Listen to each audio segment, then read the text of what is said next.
So hi everyone, I am Ujjwal Kumar and आज हम लोग पढ़ेंगे SST chapter 1 Indian geographical traders. तो हम लोग पिछले पार्ट में पढ़ा रहे थे इन द पेनिनसुलर प्लेटो, लेकिन मैंने बोला था कि मैं थोड़ा जल्दी हूँ इसलिए इसे डिसमिस करते हैं। लेकिन मैं आज उस चैप्टर को समझाऊंगा तो ऐसे समझते हैं, लेकिन उससे पहले ना यार हम लोग को ये समझना चाहिए जो अगर तुम्हें लाइफ में कुछ अचीव करना है तो स्टडी कामयाबी नहीं देगी। अगर तुमको लाइफ में अचीव करना है तो तुमको डिसिप्लिन, फोकस एंड कंसंट्रेशन से तुमको पढ़ाई करना होगा। इसके दौरान तुम उसके साथ स्किल सीखो, इसके दौरान तुम थोड़ा थोड़ा डेवलप करो, थोड़ा बड़ा स्किल करो और फिर तुम्हारा लाइफ सक्सेसफुल होगा। ये स्टडी तो हम लोग मार्क देता है, मतलब रास्ता देता है कि इस वे में चलो, तो वो सब छोड़ते हैं, आगे हम लोग उसके बारे में बात करेंगे। तो आज हम लोग पढ़ते हैं the peninsular Plato. The peninsular Plato is one of the old landforms of India. यहाँ पे बोला गया जो हमारा पेनिनसुलर प्लेटो है वो इंडिया का सबसे पुराना लैंडफॉर्म यानी जमीन का हिस्सा है। Shaped like a Rauchy triangle, it rises from the northern plains and generally slopes down toward the coastal plains. यहाँ पे बोला गया इसका शेप होता है राउचली ट्रायंगल, जो ऐसे होता है,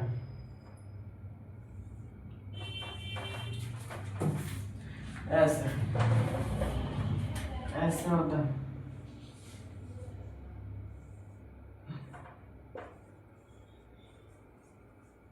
राउचली ट्रायंगल जो स्टार्ट होता है हमारा स्टार्ट होता है नॉर्थ के ईस्ट से और वेस्ट से, ठीक है। The large plateau forms the central core of India subcontinent, और ये जो है वो एक लार्ज फॉर्म है सब कॉन्टिनेंट का, यानी मतलब इसका इतना बड़ा एरिया है कि उसे लैंड फॉर्म बोला गया है। It covers a major part of southern India, including the state of Maharashtra. यहाँ पे बोला गया जो है it is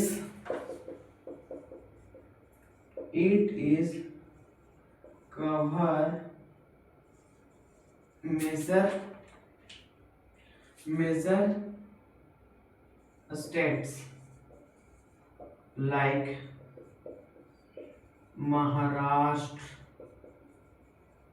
Kerala, Madhya Pradesh, Chandigarh, MP,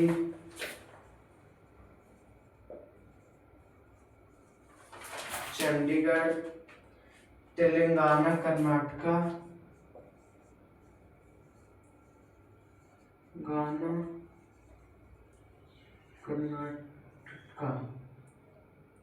Telangana, Karnataka, Andhra Pradesh,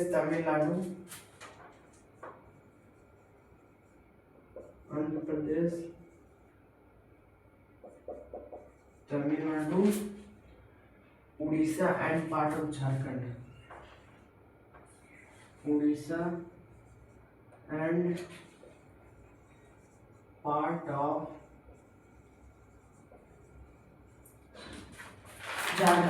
यहाँ पे बोला गया जो हमारा द पेनिनसुलर प्लेटो है एक सबसे पुराना भाग है हमारा लैंड का, ठीक है। और ये जो है वो स्टार्ट होता है नॉर्थ साइड से, ईस्ट और वेस्ट से, और खत्म होता है साउथ में जाकर। और ये जो है वो चारों तरफ से ढका होता है कुछ राज्य से। उस राज्य का नाम है It is covers major states like Maharashtra, Kerala, Madhya Pradesh, Chandigarh, Telangana, Karnataka, Andhra Pradesh, Tamil Nadu, Orissa and part of Jharkhand. यहाँ पे बोला गया एक कवर होता है कुछ मेजर स्टेट से, कुछ राज्य से, जैसे मध्य प्रदेश, आंध्र प्रदेश, केरला, उड़ीसा और कुछ झारखंड के पार्ट, चंडीगढ़, तमिलनाडु, तेलंगाना और कुछ राज्य से ढके होते हैं। आइए आगे बढ़ते हैं। The region is surrounded by two hill range, the western Ghat and the eastern Ghat. यहाँ पे बोला गया ये जो हमारा रीजन है, ये हमारा रीजन है, ये कवर होता है दो पार्ट से, दो घाट से। पहला ईस्टर्न घाट एंड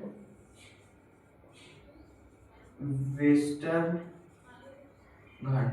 यहाँ पे बोला गया है जो हमारा रीजन है वो कवर होता है दो स्टेज से, मतलब दो स्टेज, यानी बोला गया है दो बॉन्ड से ढका होता है। पहला ईस्टर्न घाट और दूसरा वेस्टर्न घाट। ठीक है, अब हम लोग बात करते हैं western Ghat. Western Ghat run parallel to the west coast and known from their steep slope and thick forest। यहाँ पे बोला गया जो हमारा वेस्टर्न घाट है, ये हमारा वेस्टर्न घाट है, ये जो है वो एक स्लो, ये जो पाया जाता है वेस्ट में पाया जाता है, और ये स्लोप होता है, और यहाँ पे बहुत सारे छोटे छोटे मतलब पतला पतला छोटा छोटा फॉरेस्ट पाया जाता है। They are home to many rivers and waterfalls like Jog Fall in Karnataka and Dudhnagar's Fall in Goa। यहाँ पे बोला गया there has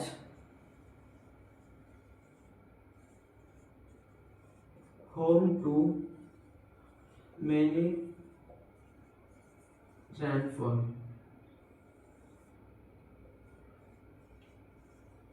Jog Fall in Goa and Dudhsagar Fall in Karnataka. यहाँ पे बोला गया जो हमारा पेनिनसुलर प्लेटो है वो कुछ घर हमारे रेनफॉल का, जैसे जोगफॉल जो है, जोगफॉल यहाँ पाया जाता है, दूधनागर फॉल पाया जाता है। जो हमारा जोगफॉल होता है वो पाया जाता है गोवा में, और दूधनागर फॉल जो होता है वो पाया जाता है कर्नाटक में, यहाँ पे वेस्टर्न घाट में। Due to their unique biodiversity, the Western Ghat has the declared UNESCO World Heritage Site। यहाँ पे बोला गया इसके कारण यहाँ का बायोडाइवर्सिटी जो है वो होता है यूनेस्को वर्ल्ड हेरिटेज साइट के कारण, मतलब वहाँ पे बहुत सारे लोग आते हैं घूमते हैं। In the construct the Eastern Ghat are lower, more broken and run along the eastern coast। अब हम लोग बात करते हैं ईस्टर्न घाट के बारे में।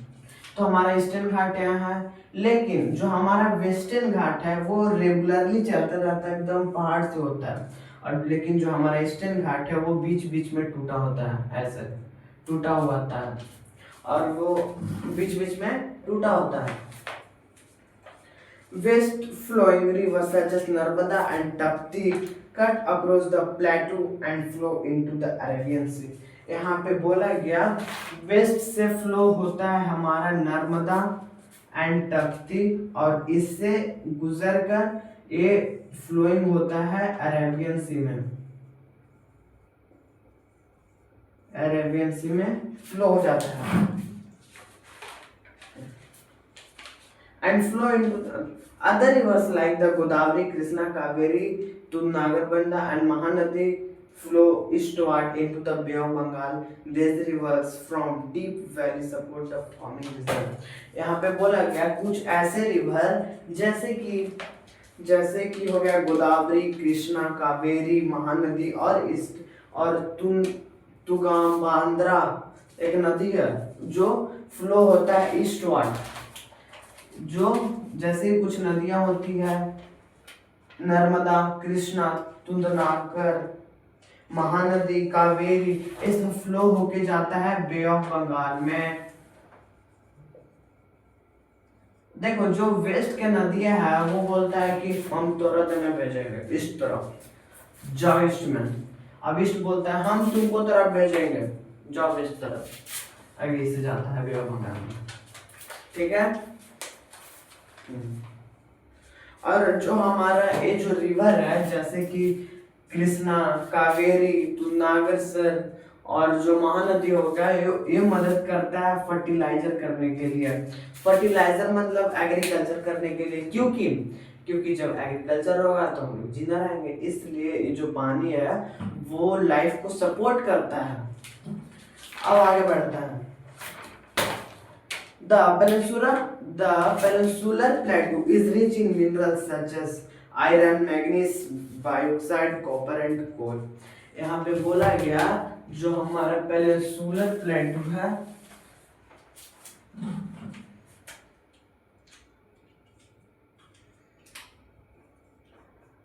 it is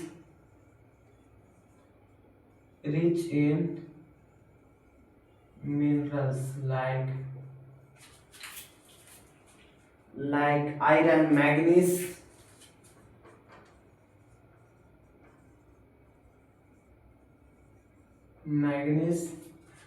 iron, manganese, copper and coal, कोयला,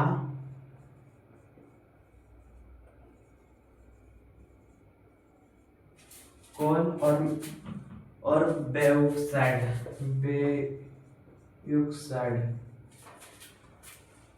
यहाँ पे बोला गया जो हमारा पेनिनसुलर प्लेटू है वो बहुत ज्यादा घनवानी, जो वो पार्ट एक ऐसा है ना जो बहुत ज्यादा रिच है, वहां पे ज्यादा मिनरल पाया जाता है, जैसे iron, manganese, copper, monoxide and कोयला, ये सब वहां होता है, इसलिए वहां पे जो है वहां पे ज्यादा एग्रीकल्चरल होता है और वहां पे ज्यादा रिच मिनरल वाला जमीन होता है। ठीक है, अब आते हैं आगे। अब हम लोग बात करेंगे माइनिंग एंड क्वेवरिंग, सबसे easiest and it is very important for your life. अगर तुम मान लेते हैं बड़ा होकर इंजीनियर बन गया तो बोलेगा कि यहाँ पे माइनिंग करना है। माइनिंग मतलब नहीं पता, हमें ना बताते हैं, चलो। माइनिंग एंड क्वेवरिंग,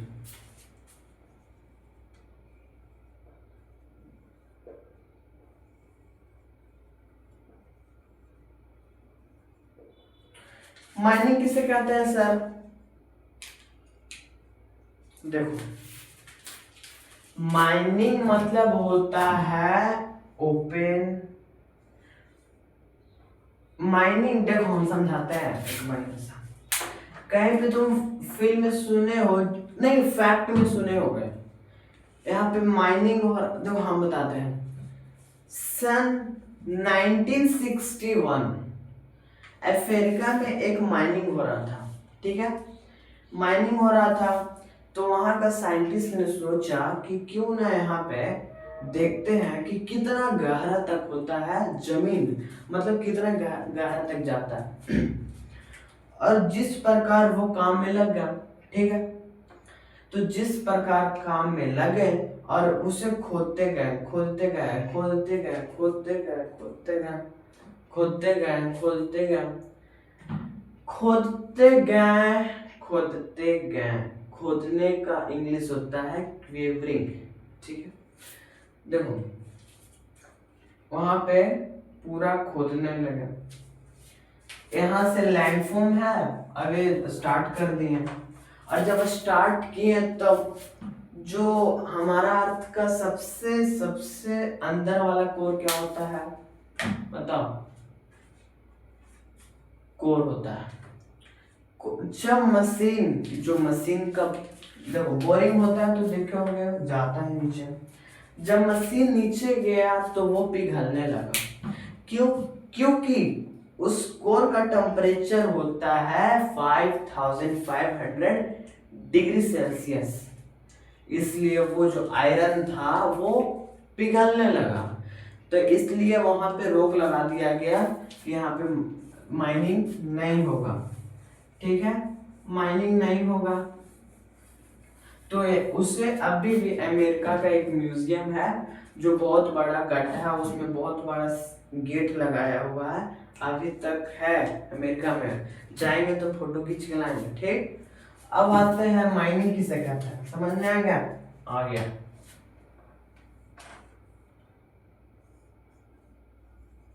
ओपन अर्थ। क्वेवरिंग मतलब क्लोज अर्थ। ओपन अर्थ का मतलब जहां पे where has do dig long time and hold. और क्वेवरिंग किसे कहते हैं? Where has no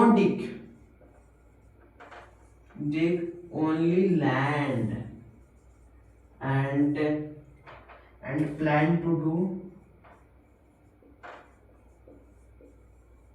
dig and do work। तो देखो यहाँ पे माइनिंग कैसे कहते हैं? Where has do dig long time and hold.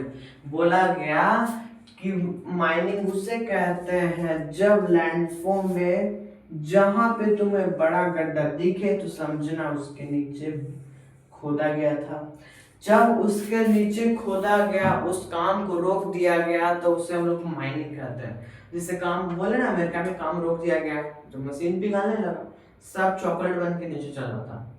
तो जो जब काम को रोक दिया गया, तो और काम को रोक कर वहां पे होल्ड कर दिया गया, रोक दिया गया, उसे हम लोग माइनिंग बोलते हैं। क्वेवरिंग किसे कहते हैं? चलो भाई वहां पे आज गड्ढा खाना है, बोरिंग करना है, पानी पीना है हमको, यहाँ पे लैंडफॉर्म है, यहाँ से गड्ढा हो रहा है, मतलब क्लोज अर्थ जहाँ पे लैंडफॉर्म है और गड्ढा किया जा रहा है, उसे हम लोग क्वेवरिंग कहेंगे। आ गया समझ में? आ गया। अब हम लोग बात करेंगे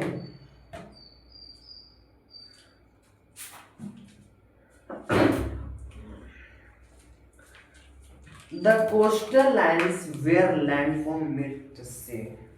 It is very important। क्यों इम्पोर्टेंट है? आइए ना पढ़ते हैं क्यों इम्पोर्टेंट है। अगर तुम्हें ये पता नहीं हुआ तो तुम इंडिया में मत रहो, ठीक है? जाने अमेरिका नहीं, इंडिया में रहो लेकिन पढ़ के जाओ। Indian coastal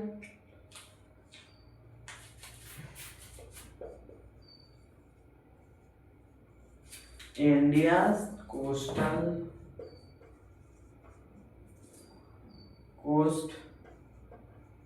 lines where landform meets sea,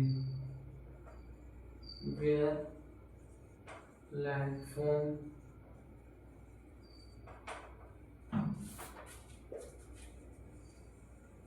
ठीक है। तो देखो तुम लोग नहीं हंसना। अब तुम लोग बोलेगा क्यों सर? देखिए सर, देखो भाई मैं कह रहा हूँ, मुझे सर मत बोलो, छोटा भाई बड़ा भाई जो मानना है मान लो, लेकिन हम लोगों को पढ़ाई एकदम बढ़िया से करना है। ऐसे करना है कि एकदम कहीं भी कॉम्पिटिटिव एग्जाम में चल गए तो पेपर फाड़ के रख देंगे, फाड़ के नहीं मतलब लिख के आएंगे। तो छोटा भाई मान लो, ठीक है? तो देखो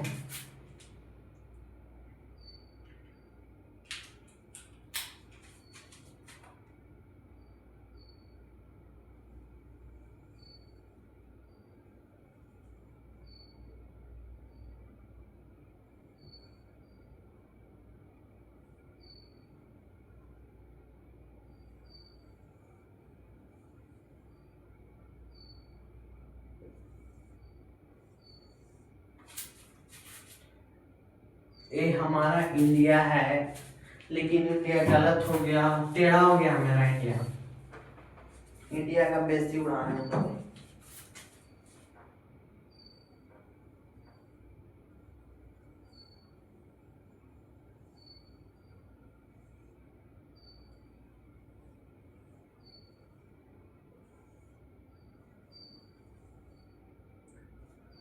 ये हमारा इंडिया है, इसके बारे में हम लोग पढ़ना है, इसलिए मैं बनाया हूं। India is a peninsular country, सबसे इंपॉर्टेंट बात। Surrounded by the sea on 3 sides. यहाँ पे बोला गया इंडिया जो हमारा पेनिनसुलर कंट्री है, यहाँ पे लिखते हैं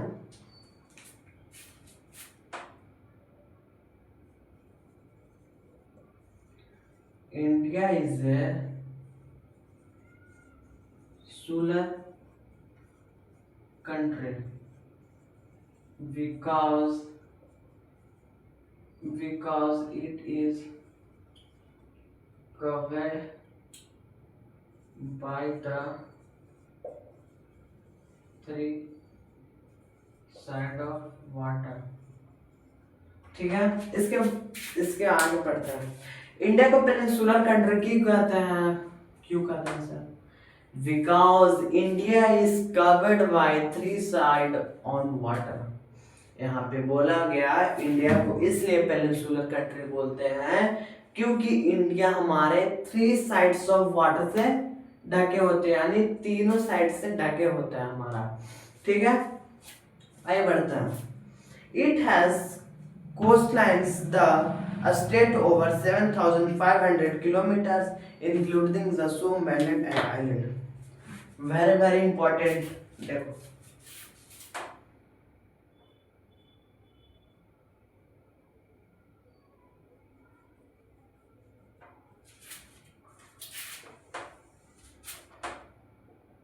the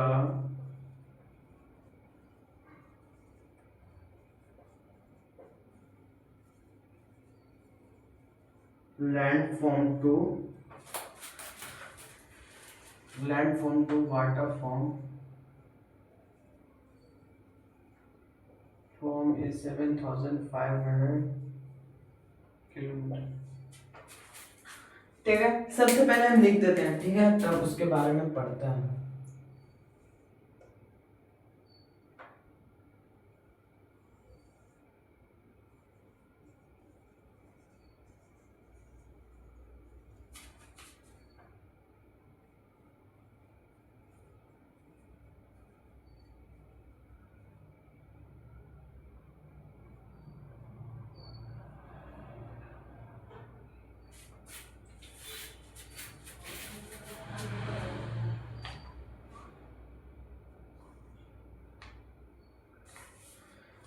तो देखो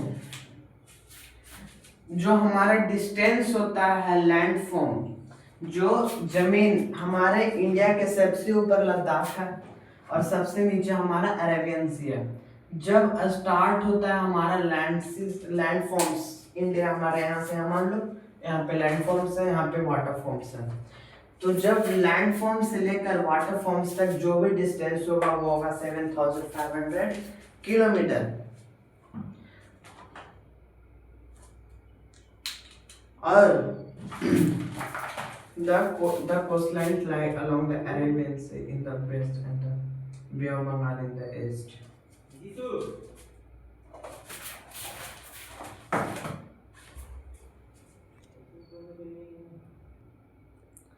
तो देखो जो हमारा डिस्टेंस होगा लैंडफॉर्म से वाटरफॉर्म्स तक वो होता है 7,500 किलोमीटर। तो देखो आज के लिए इतना ही होता है क्योंकि मैं थोड़ा जल्दी में हूँ, तो अगले टाइम हम इसके बारे में पढ़ेंगे बहुत डिटेल से। ठीक है, तो आज के लिए इतना ही। Thank you that's all. मुझे क्षमा कीजिएगा, मैं आगे क्लास में जा रहा हूँ। Thank you that's all. Like and subscribe.